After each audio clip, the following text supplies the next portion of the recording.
Hi, Brendan Tierney here from Brendan Tierney School of Motoring. I've made a little video which is coming up in a moment about advisory cycle lanes, as I see a lot of confusion about these, especially here in Sligo town. I see some people driving in precarious positions on the road, which could lead to an accident. So hopefully the video clears it up. And if you like this video, I have a full suite of videos which will help you to learn to drive and prepare you for a driving test on www.brendantierneySchoolofMotoring.com. Cheers.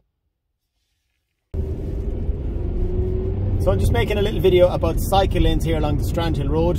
As you can see on the left, there's a cycle lane. It's marked with a continuous white line, so you're not supposed to enter that for any reason. But up here, there is an advisory cycle lane with a broken line. Now you can absolutely and utterly drive in that lane, okay? As you can see, the driving lane space is really narrow, and I see loads of cars keeping out of the cycle lane here on both sides, and then they're really near each other in the middle of the road.